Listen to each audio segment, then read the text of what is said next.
ਸਤਿ ਸ਼੍ਰੀ ਅਕਾਲ PNCN ਦੇਖ ਰਹੇ ਹੋ ਤੁਸੀਂ ਖਬਰਾਂ ਦੇ ਇਸ ਬੁਲੇਟਿਨ ਵਿੱਚ ਸਵਾਗਤ ਹੈ। ਸਭ ਤੋਂ ਪਹਿਲੀ ਖਬਰ ਓਨਟਾਰੀਓ ਤੋਂ, ਜਿੱਥੇ ਕਿ ਇੱਕ ਸਕੂਲ ਬੱਸ ਨਾਲ ਸੜਕ ਹਾਦਸਾ ਵਾਪਰ ਗਿਆ, ਜਿਸ ਤੋਂ ਬਾਅਦ ਸਕੂਲ ਬੱਸ ਦੇ ਡਰਾਈਵਰ ਨੂੰ ਹੀ ਜ਼ਿੰਮੇਵਾਰ ਮੰਨਿਆ ਗਿਆ ਉਸ ਹਾਦਸੇ ਵਾਸਤੇ। ਓਨਟਾਰੀਓ ਵਿੱਚ ਵੀਰਵਾਰ ਦੀ ਸਵੇਰ ਨੂੰ ਸਕੂਲ ਬੱਸ ਦੇ ਡਰਾਈਵਰ ਨੇ ਸਟਾਪ ਸਾਈਨ ਦੀ ਉਲੰਘਣਾ ਕੀਤੀ ਤੇ ਹਾਦਸੇ ਦਾ ਸ਼ਿਕਾਰ ਹੋ ਗਿਆ। ਵਿਟਬੀ ਵਿੱਚ ਕੁਝ ਬੱਚਿਆਂ ਨੂੰ ਸੱਟਾਂ ਵੀ ਆਈਆਂ ਸਨ, ਪਰ ਕਿਸੇ ਨੂੰ ਵੀ ਹਸਪਤਾਲ ਲਿਜਾਣ ਦੀ ਲੋੜ ਨਹੀਂ ਪਈ। 11 ਤੋਂ 12 ਸਾਲ ਦੀ ਉਮਰ ਦੇ 35 ਬੱਚੇ ਉਸ ਸਮੇਂ ਬੱਸ ਦੇ ਵਿੱਚ ਸਨ ਜਦੋਂ ਇਹ ਹਾਦਸਾ ਵਾਪਰਿਆ।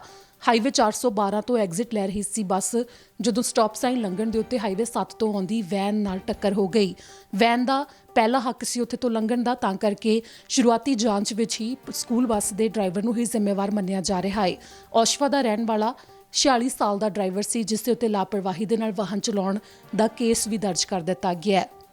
ਅਗਲੀ ਖਬਰ ਦੇ ਵੱਲ ਰੁਕ ਕਰਾਂਗੇ ਕਿ ਹੈਲਟਨ ਪੋਰਕ ਫੈਕਟਰੀ ਦੇ ਵਿੱਚ ਅਮੋਨੀਆ ਲੀਕ ਹੋ ਗਿਆ ਸੀ, ਜਿਸ ਦੇ ਕਰਕੇ ਕਈ ਕਾਮੇ ਬਿਮਾਰ ਹੋ ਗਏ ਸਨ, ਜਿਨ੍ਹਾਂ ਨੂੰ ਤੁਰੰਤ ਹਸਪਤਾਲ ਲਿਜਾਣਾ ਪਿਆ, ਜਿਸ ਦੇ ਕਰਕੇ 15 ਕਾਮਿਆਂ ਨੂੰ ਹਸਪਤਾਲ ਲਿਜਾਣਾ ਪਿਆ। ਵੀਰਵਾਰ ਦਾ ਹੀ ਇਹ ਮਾਮਲਾ ਹੈ। ਕੰਪਨੀ ਦੇ ਅੰਦਰ ਤੋਂ ਅਮੋਨੀਆ ਜਦੋਂ ਲੀਕ ਹੋਇਆ, ਜੋ 821 ਐਪਲਬਾਈ ਲਾਈਨ ਬਰਲਿੰਗਟਨ ਦੇ ਵਿੱਚ ਹੈ, ਤੇ ਸਵੇਰੇ 11 ਵਜੇ ਦਾ ਸਮਾਂ ਸੀ ਜਦੋਂ ਇਹ ਵਾਪਰਿਆ। ਐਮਰਜੈਂਸੀ ਟੀਮ ਨੂੰ ਮੌਕੇ ਤੇ ਬੁਲਾਇਆ ਗਿਆ, ਜਿੱਥੇ 15 ਕਾਮਿਆਂ ਦੀ ਹਾਲਤ ਖਰਾਬ ਹੋ ਗਈ ਸੀ, ਜਿਨ੍ਹਾਂ ਨੂੰ ਹਸਪਤਾਲ ਲਿਜਾਇਆ ਗਿਆ, ਪਰ ਕਿਸੇ ਦੀ ਵੀ ਹਾਲਤ ਹੁਣ ਖਤਰੇ ਵਾਲੀ ਨਹੀਂ ਹੈ। ਮਿਨਿਸਟਰੀ ਆਫ ਲੇਬਰ ਦੇ ਵੱਲੋਂ ਇਸ ਮਾਮਲੇ ਦੀ ਜਾਂਚ ਕੀਤੀ ਜਾ ਰਹੀ ਹੈ, ਜਿਨ੍ਹਾਂ ਨੇ ਕਿਹਾ ਕਿ ਅਜੇ ਇਸ ਬਾਰੇ ਉਹ ਹੋਰ ਬਿਆਨ ਜਾਰੀ ਨਹੀਂ ਕਰ ਸਕਦੇ। ਤਾਂ ਉਧਰ ਅਮਰੀਕਾ ਦੇ ਰਾਸ਼ਟਰਪਤੀ ਕੈਨੇਡਾ ਦੇ ਦੌਰੇ ਦੇ ਉੱਤੇ ਆਖਿਰਕਾਰ ਜਦੋਂ ਆ ਰਹੇ ਨੇ, ਉਸ ਦੀਆਂ ਤਰੀਕਾਂ ਦਾ ਐਲਾਨ ਕਰ ਦਿੱਤਾ ਗਿਆ ਹੈ। ਅਮਰੀਕਾ ਦੇ ਰਾਸ਼ਟਰਪਤੀ ਜੋ ਬਾਈਡਨ ਕੈਨੇਡਾ ਆ ਰਹੇ ਨੇ, ਜਿਸ ਦੀਆਂ ਤਰੀਕਾਂ ਵੀ ਹੁਣ ਜਨਤਕ ਕਰ ਦਿੱਤੀਆਂ ਗਈਆਂ ਨੇ। ਜੋ ਬਾਈਡਨ ਮਾਰਚ 23 ਤੇ 24 ਦਰਮਿਆਨ ਕੈਨੇਡਾ ਵਿੱਚ ਹੋਣਗੇ, ਜੋ ਪ੍ਰਧਾਨ ਮੰਤਰੀ ਜਸਟਿਨ ਟਰੂਡੋ ਦੇ ਨਾਲ ਮੁਲਾਕਾਤ ਕਰਨਗੇ, ਕੈਨੇਡਾ ਦੀ ਪਾਰਲੀਮੈਂਟ ਨੂੰ ਵੀ ਸੰਬੋਧਨ ਕਰਨਗੇ। ਰਾਸ਼ਟਰਪਤੀ ਬਣਨ ਤੋਂ ਬਾਅਦ ਜੋ ਬਾਈਡਨ ਦਾ ਅਧਿਕਾਰਤ ਤੌਰ ਤੇ ਇਹ ਪਹਿਲਾ ਕੈਨੇਡਾ ਦਾ ਦੌਰਾ ਹੈ, ਜੋ ਜਨਵਰੀ 2021 ਵਿੱਚ ਰਾਸ਼ਟਰਪਤੀ ਬਣੇ ਸਨ, ਜਿਸ ਦੇ ਬਾਰੇ ਕੈਨੇਡਾ ਦੇ ਪ੍ਰਧਾਨ ਮੰਤਰੀ ਦਫ਼ਤਰ ਤੇ ਅਮਰੀਕਾ ਦੇ ਵਾਈਟ ਹਾਊਸ ਤੋਂ ਪੁਸ਼ਟੀ ਵੀ ਕੀਤੀ ਗਈ ਹੈ ਕਿ ਉਹ ਕੈਨੇਡਾ ਇਹਨਾਂ ਤਰੀਕਾਂ ਨੂੰ ਆ ਰਹੇ ਨੇ। ਅਮਰੀਕਾ ਤੇ ਕੈਨੇਡਾ ਜੋ ਕੰਮ ਇਕੱਠਿਆਂ ਮਿਲ ਕੇ ਕਰਦੇ ਨੇ, ਇਸ ਦੇ ਵਿੱਚ ਸੁਰੱਖਿਆ ਸਮੇਤ ਹੋਰ ਕਦਰਾਂ ਕੀਮਤਾਂ ਸ਼ਾਮਲ ਨੇ। ਉਹਨਾਂ ਦਾ ਇਸ ਦੌਰੇ ਦੌਰਾਨ ਜ਼ਿਕਰ ਹੋਵੇਗਾ। ਨਵੇਂ ਸਮਝੌਤੇ ਵੀ ਹੋ ਸਕਦੇ ਨੇ। ਸਰਹੱਦਾਂ ਦਾ ਮੁੱਦਾ ਪਹਿਲ ਦੇ ਆਧਾਰ ਤੇ ਚੁੱਕਿਆ ਜਾਵੇਗਾ, ਜੋ ਖਾਸਕਰ ਗੈਰ ਕਾਨੂੰਨੀ ਢੰਗ ਦੇ ਨਾਲ ਸਰਹੱਦਾਂ ਦੇ ਰਾਹੀਂ ਪ੍ਰਵਾਸੀ ਦਾਖਲ ਹੁੰਦੇ ਨੇ, ਜੋ ਦੋਵਾਂ ਦੇਸ਼ਾਂ ਵਿੱਚ ਚੀਨ ਦੇ ਸਪਾਈ ਬੈਲੂਨ ਹੇਠਾਂ ਸੁੱਟੇ ਗਏ ਸਨ। ਉਸ ਦੇ ਬਾਰੇ ਵੀ ਗੱਲਬਾਤ ਹੋ ਸਕਦੀ ਹੈ। ਸੇਫ ਥਰਡ ਕੰਟਰੀ ਐਗਰੀਮੈਂਟ ਤੇ ਸਭ ਦਾ ਖਾਸ ਧਿਆਨ ਹੋਵੇਗਾ, ਕਿਉਂਕਿ ਇਹ ਮੁੱਦਾ ਕਈ ਦਿਨ ਤੋਂ ਪਾਰਲੀਮੈਂਟ ਦੇ ਵਿੱਚ ਵੀ ਚਰਚਾ ਦਾ ਵਿਸ਼ਾ ਬਣਿਆ ਹੋਇਆ ਹੈ, ਜਿਸ ਦੇ ਉੱਤੇ ਵਿਰੋਧੀ ਧਿਰ ਸੋਧ ਦੀ ਲਗਾਤਾਰ ਮੰਗ ਵੀ ਕਰ ਰਹੇ ਨੇ। ਯੂਕਰੇਨ ਤੇ ਰਸ਼ੀਆ ਦੀ ਚੱਲ ਰਹੀ ਜੰਗ, Canada US Mexico agreement, supply chain, ਵਾਤਾਵਰਣ 'ਚ ਤਬਦੀਲੀਆਂ, ਨਸ਼ੇ ਕਰਕੇ ਹੋ ਰਹੇ ਨੁਕਸਾਨ, ਇਹ ਵੀ ਅਹਿਮ ਮੁੱਦੇ ਰਹਿਣਗੇ, ਜਿਨ੍ਹਾਂ ਦੇ ਉੱਤੇ ਗੱਲਬਾਤ ਹੋ ਸਕਦੀ ਹੈ। ਪ੍ਰਧਾਨ ਮੰਤਰੀ ਜਸਟਿਨ ਟਰੂਡੋ ਨੇ ਕਿਹਾ ਕਿ ਉਹ ਰਾਸ਼ਟਰਪਤੀ ਜੋ ਬਾਈਡਨ ਦਾ ਸਵਾਗਤ ਕਰਨ ਦੇ ਲਈ ਤਿਆਰ ਨੇ, ਤੇ ਪਾਰਲੀਮੈਂਟ ਵਿੱਚ ਜੋ ਬਾਈਡਨ ਦੇ ਸੰਬੋਧਨ ਦੇ ਵਿੱਚ ਮੁੱਖ ਤੌਰ ਦੇ ਉੱਤੇ ਕੈਨੇਡਾ ਅਮਰੀਕਾ ਦੇ ਸਬੰਧਾਂ ਦੇ ਬਾਰੇ ਗੱਲਾਂ ਹੋਣਗੀਆਂ। ਜੋ ਬਾਈਡਨ ਦੀ ਪਤਨੀ US ਦੀ ਫਰਸਟ ਲੇਡੀ ਜਿਲ ਬਾਈਡਨ ਵੀ ਉਹਨਾਂ ਦੇ ਨਾਲ ਆ ਰਹੇ ਨੇ, ਜੋ ਆਪਣੇ ਕਈ ਹੋਰ ਇਵੈਂਟਸ ਦੇ ਵਿੱਚ ਹਿੱਸਾ ਲੈਣਗੇ। 2 ਦਿਨਾਂ ਦੌਰੇ ਦੇ ਬਾਰੇ ਵਿਸਥਾਰ ਦੇ ਵਿੱਚ ਜਾਣਕਾਰੀ ਸਾਂਝੀ ਕੀਤੀ ਜਾਣੀ ਅਜੇ ਬਾਕੀ ਹੈ ਕਿ ਕਿੰਨੇ ਵਜੇ ਕਿਹੜਾ ਇਵੈਂਟ ਹੋਵੇਗਾ। ਬਰਾਕ ਓਬਾਮਾ ਤੋਂ ਬਾਅਦ ਆਫੀਸ਼ੀਅਲ ਕੈਨੇਡਾ ਦਾ ਦੌਰਾ ਕਰਨ ਦੇ ਵਾਸਤੇ ਜੋ ਬਾਈਡਨ ਨੇ, ਜੋ ਇਸ ਸਮੇਂ ਅਮਰੀਕਾ ਦੇ ਰਾਸ਼ਟਰਪਤੀ, ਉਹ ਆ ਰਹੇ ਨੇ। ਹੁਣ ਅਗਲੀ ਖਬਰ ਦੇ ਵੱਲ ਰੁਕ ਕਰਾਂਗੇ। ਵਿਨੀਪੈਗ ਦੇ ਵਿੱਚ ਨਸ਼ੇ ਦੀ ਖੇਪ ਬਰਾਮਦ ਕੀਤੀ ਗਈ ਹੈ। 10 ਗ੍ਰਿਫਤਾਰੀਆਂ ਵੀ ਹੋਈਆਂ ਨੇ ਤੇ ਕਈ ਕੇਸ ਦਰਜ ਹੋਏ ਨੇ। ਨਸ਼ਾ ਤਸਕਰੀ ਦੇ ਮਾਮਲਿਆਂ ਦੀ ਜਾਂਚ ਚੱਲ ਰਹੀ ਸੀ, ਜਿਸ ਤੋਂ ਬਾਅਦ $3.4 ਮਿਲੀਅਨ ਤੱਕ ਦੀ ਕੀਮਤ ਦੀ ਹੈਰੋਇਨ ਤੇ ਫੀਮ ਜ਼ਬਤ ਕੀਤੀ ਗਈ, ਜਿਸ ਨੂੰ ਰਗਜ਼ ਯਾਨੀ ਕਿ ਗਲੀਚਿਆਂ ਦੇ ਵਿੱਚ ਲੁਕਾਇਆ ਹੋਇਆ ਸੀ। ਜਦੋਂ ਕੈਨੇਡਾ ਲਿਆਂਦਾ ਗਿਆ, ਕੈਨੇਡਾ ਬਾਰਡਰ ਅਧਿਕਾਰੀ ਵਿਨੀਪੈਗ ਪੁਲਿਸ ਦੇ ਨਾਲ ਮਿਲ ਕੇ ਜਾਂਚ ਕਰ ਰਹੇ ਸੀ। ਪ੍ਰੋਜੈਕਟ ਪੌਪੀ ਦੇ ਉੱਤੇ ਸਤੰਬਰ 2022 ਤੋਂ ਇਹ ਜਾਂਚ ਚੱਲ ਰਹੀ ਸੀ, ਜੋ ਫਰਵਰੀ 2023 ਦੇ ਵਿੱਚ ਪੂਰੀ ਹੋਈ। ਪੁਲਿਸ ਨੇ ਦੱਸਿਆ ਕਿ ਦੁਬਈ ਤੋਂ ਵਿਨੀਪੈਗ ਰਗ ਭੇਜੇ ਗਏ, ਜਿਨ੍ਹਾਂ ਦੇ ਧਾਗਿਆਂ ਦੇ ਵਿੱਚ ਅਫੀਮ ਸੀ। ਸਤੰਬਰ 22 ਨੂੰ ਮੇਪਲਸ ਭਾਈਚਾਰੇ ਵਿੱਚ ਇੱਕ ਘਰ ਦੇ ਉੱਤੇ ਛਾਪੇਮਾਰੀ ਕੀਤੀ ਗਈ ਤੇ 3 ਜਣਿਆਂ ਨੂੰ ਹਿਰਾਸਤ ਵਿੱਚ ਲਿਆ ਗਿਆ। ਪੁਲਿਸ ਨੇ 4 ਰਗ ਬਰਾਮਦ ਕੀਤੇ, ਜਿਨ੍ਹਾਂ ਦੇ ਧਾਗਿਆਂ ਵਿੱਚ 9 ਕਿਲੋ 600 ਗ੍ਰਾਮ ਅਫੀਮ ਸੀ, ਜਿਸ ਦੀ ਕੀਮਤ ਕਰੀਬ $20 ਲੱਖ ਹੈ। ਪੁਲਿਸ ਨੇ 227 ਗ੍ਰਾਮ ਹੈਰੋਇਨ ਵੀ ਬਰਾਮਦ ਕੀਤੀ।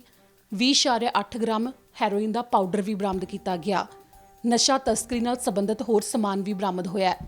3 ਵਿਅਕਤੀ ਪਹਿਲਾਂ ਗ੍ਰਿਫਤਾਰ ਕੀਤੇ ਗਏ, ਜਿਨ੍ਹਾਂ ਦੇ ਉੱਤੇ ਨਸ਼ਾ ਤਸਕਰੀ ਦੇ ਮਾਮਲੇ ਦਰਜ ਹੋਏ। ਦੂਜੀ ਜਾਂਚ ਮੇਪਲਸ ਦੇ ਵਿੱਚ ਹੀ ਦਸੰਬਰ ਮਹੀਨੇ ਕੀਤੀ ਗਈ, ਜੋ 2 ਮਹੀਨੇ ਤੱਕ ਚੱਲੀ। ਇਸ ਦੌਰਾਨ ਵਿਨੀਪੈਗ ਦੇ ਵਿੱਚ ਕਈ ਥਾਵਾਂ ਦੇ ਉੱਤੇ ਛਾਪੇ ਮਾਰੇ ਗਏ, ਜਿਨ੍ਹਾਂ ਵਿੱਚ 2 ਵਾਹਨ, 4 ਘਰ ਤੇ 4 ਬੈਂਕ ਵੀ ਸ਼ਾਮਲ ਨੇ। ਪੁਲਿਸ ਨੇ ਫਿਰ 7 ਕਿਲੋ ਹੈਰੋਇਨ ਬਰਾਮਦ ਕੀਤੀ, ਜਿਸ ਦੀ ਕੀਮਤ ਕਰੀਬ $14 ਲੱਖ ਦੱਸੀ ਗਈ ਹੈ। $47,3490 ਕੈਸ਼ ਵੀ ਬਰਾਮਦ ਕੀਤਾ ਗਿਆ। $1,20,000 ਦੇ ਸੋਨੇ ਦੇ ਗਹਿਣੇ ਬਰਾਮਦ ਕੀਤੇ ਗਏ ਨੇ। ਨਸ਼ਾ ਤਸਕਰੀ ਦਾ ਹੋਰ ਸਮਾਨ ਵੀ ਬਰਾਮਦ ਕੀਤਾ ਗਿਆ ਹੈ। 7 ਜਣੇ ਜਿਨ੍ਹਾਂ ਦੀ ਉਮਰ 25 ਤੋਂ 50 ਸਾਲ ਦੇ ਦਰਮਿਆਨ ਹੈ, ਉਹਨਾਂ ਦੇ ਉੱਤੇ ਕਈ ਕੇਸ ਦਰਜ ਕੀਤੇ ਗਏ ਨੇ, ਜੋ ਬਾਅਦ ਵਿੱਚ ਜਾਂਚ ਚੱਲੀ ਉਸ ਦੌਰਾਨ ਉਹਨਾਂ ਦੀਆਂ ਗ੍ਰਿਫਤਾਰੀਆਂ ਹੋਈਆਂ। ਪੁਲਿਸ ਨੇ ਕਿਹਾ ਕਿ ਵਿਨੀਪੈਗ ਦੀਆਂ ਸੜਕਾਂ ਦੇ ਉੱਤੇ ਫੈਂਟਨਲ ਤੋਂ ਜ਼ਿਆਦਾ ਹੈਰੋਇਨ ਦੀ ਤਸਕਰੀ ਹੋ ਰਹੀ ਹੈ। ਅਗਲੀ ਖਬਰ ਦੇ ਵੱਲ ਰੁਕ ਕਰਾਂਗੇ, ਜੋ ਕਿ ਐਡਮਿੰਟਨ ਤੋਂ ਹੈ, ਜਿੱਥੇ ਕਿ ਇੱਕ ਔਰਤ ਜਦੋਂ ਬੱਸ ਲੈਣ ਵਾਲੀ ਸੀ ਤਾਂ ਉਸ ਤੋਂ ਪਹਿਲਾਂ ਇੱਕ ਅਣਜਾਣ ਵਿਅਕਤੀ ਨੇ ਆ ਕੇ ਉਸਦੇ ਚਾਕੂ ਮਾਰ ਦਿੱਤਾ। ਐਡਮਿੰਟਨ ਵਿੱਚ ਵੀਰਵਾਰ ਦੀ ਸਵੇਰ ਇੱਕ ਔਰਤ ਜੋ ਕਿ ਬੱਸ ਵਿੱਚ ਜਾਣ ਦੇ ਲਈ ਖੜੀ ਸੀ, ਉਸ ਤੇ ਕਿਸੇ ਨੇ ਚਾਕੂ ਮਾਰ ਦਿੱਤਾ। ਐਡਮਿੰਟਨ ਟ੍ਰਾਂਜ਼ਿਟ ਬੱਸ ਲੈ ਕੇ ਉਹ ਜਾਣ ਵਾਲੀ ਸੀ ਜਦੋਂ ਇਹ ਵਾਪਰਿਆ। 107 ਐਵੇਨਿਊ ਤੇ 120 ਸਟਰੀਟ ਦੇ ਉੱਤੇ ਇਹ ਵਾਪਰਿਆ ਸਵੇਰੇ 7:30 ਵਜੇ, ਜਿਸ ਦੀ ਹਾਲਤ ਖਤਰੇ ਤੋਂ ਬਾਹਰ ਹੈ, ਪਰ ਉਸ ਨੂੰ ਹਸਪਤਾਲ ਭਰਤੀ ਕਰਵਾਇਆ ਗਿਆ ਹੈ। ਪੁਲਿਸ ਮੁਤਾਬਕ ਕਿਸੇ ਵੀ ਟ੍ਰਾਂਜ਼ਿਟ ਲੋਕੇਸ਼ਨ ਦੇ ਉੱਤੇ ਇਹ ਨਹੀਂ ਵਾਪਰਿਆ।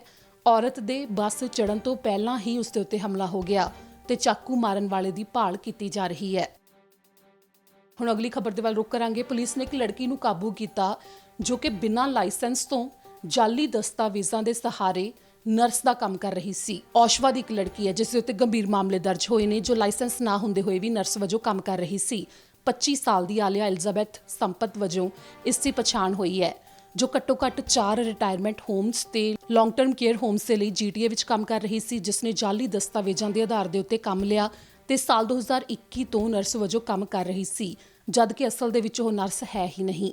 ਸਰਕਾਰ ਦੇ ਵੱਲੋਂ ਜਾਰੀ ਕੀਤੇ ਜਾਂਦੇ ਦਸਤਾਵੇਜ਼ ਵੀ ਉਸਨੇ ਜਾਲੀ ਬਣਵਾਏ, ਜਿਨ੍ਹਾਂ ਦੀ ਮਦਦ ਦੇ ਨਾਲ ਇਹ ਕੰਮ ਕਰ ਰਹੀ ਸੀ। ਜਿੱਥੇ ਉਸਨੇ ਕੰਮ ਕੀਤਾ ਉਹਨਾਂ ਥਾਵਾਂ ਦੇ ਨਾਮ ਅਧਿਕਾਰੀਆਂ ਨੇ ਜਨਤਕ ਨਹੀਂ ਕੀਤੇ ਨੇ, ਪਰ ਪੁਲਿਸ ਨੇ ਵੀਰਵਾਰ ਨੂੰ ਦੱਸਿਆ ਕਿ ਉਹਨਾਂ ਨੇ ਇਸ ਨੂੰ 8 ਮਾਰਚ ਦੇ ਦਿਨ ਗ੍ਰਿਫਤਾਰ ਕਰ ਲਿਆ, ਜਿਸ ਦੇ ਉੱਤੇ 11 ਕੇਸ ਦਰਜ ਕੀਤੇ ਗਏ ਨੇ, ਜਿਨ੍ਹਾਂ ਦਾ ਅਦਾਲਤ ਵਿੱਚ ਸਾਬਤ ਹੋਣਾ ਹਜੇ ਬਾਕੀ ਹੈ। ਅਗਲੀ ਖਬਰ ਹੈ ਕਿ ਓਨਟਾਰੀਓ ਸੂਬੇ ਦੀ ਸਰਕਾਰ ਨੇ ਐਲਾਨ ਕਰ ਦਿੱਤਾ ਹੈ ਕਿ ਟਿਕਟੌਕ ਉਹਨਾਂ ਦੀ ਕਿਸੇ ਵੀ ਡਿਵਾਈਸ ਦੇ ਉੱਤੇ ਨਹੀਂ ਚਲਾਇਆ ਜਾ ਸਕੇਗਾ। ਟਿਕਟੌਕ ਐਪਲੀਕੇਸ਼ਨ, ਜਿਸ ਦੀ ਕਿ ਦੁਨੀਆ ਭਰ ਦੇ ਵਿੱਚ ਵੱਡੇ ਪੱਧਰ ਦੇ ਉੱਤੇ ਇਸ ਸਮੇਂ ਵਰਤੋਂ ਕੀਤੀ ਜਾ ਰਹੀ ਹੈ, ਸੋਸ਼ਲ ਮੀਡੀਆ ਦਾ ਪਲੇਟਫਾਰਮ ਹੈ। ਸੋਸ਼ਲ ਮੀਡੀਆ ਦੇ ਇਸ ਪਲੇਟਫਾਰਮ ਦੇ ਉੱਤੇ ਕਈ ਵਾਰ ਪਹਿਲਾਂ ਵੀ ਸਵਾਲ ਉੱਠ ਚੁੱਕੇ ਨੇ। ਟਿਕਟੌਕ ਦੇ ਰਾਹੀਂ ਲੋਕਾਂ ਦੀ ਨਿੱਜੀ ਜਾਣਕਾਰੀ ਇਕੱਠੇ ਕੀਤੇ ਜਾਣ ਦੇ ਜੋ ਇਲਜ਼ਾਮ ਲੱਗਦੇ ਆ ਰਹੇ ਨੇ, ਜਿਸ ਤੋਂ ਬਾਅਦ ਜਾਂਚ ਵੀ ਹੋਈ। ਕੈਨੇਡਾ ਸਰਕਾਰ ਨੇ ਪਹਿਲਾਂ ਐਲਾਨ ਕੀਤਾ ਤੇ ਹੁਣ ਓਨਟਾਰੀਓ ਸਰਕਾਰ ਨੇ ਵੀ ਐਲਾਨ ਕਰ ਦਿੱਤਾ ਹੈ ਕਿ ਉਹਨਾਂ ਦੀ ਕਿਸੇ ਵੀ ਡਿਵਾਈਸ ਦੇ ਉੱਤੇ ਟਿਕਟੌਕ ਨੂੰ ਨਹੀਂ ਚਲਾਇਆ ਜਾ ਸਕੇਗਾ, ਜਿਸ ਨੂੰ ਕਿ ਤੁਰੰਤ ਹੀ ਲਾਗੂ ਕਰ ਦਿੱਤਾ ਗਿਆ, ਜਿਸ ਦੇ ਬਾਰੇ ਓਨਟਾਰੀਓ ਸਰਕਾਰ ਨੇ ਐਲਾਨ ਕੀਤਾ। ਇਸ ਨਾਲ ਹੀ ਅੱਜ ਦੇ ਇਸ ਬੁਲੇਟਿਨ ਵਿੱਚ ਇੰਨਾ ਹੀ। ਮੈਨੂੰ ਦੇ ਇਜਾਜ਼ਤ। ਸਤਿ ਸ਼੍ਰੀ ਅਕਾਲ।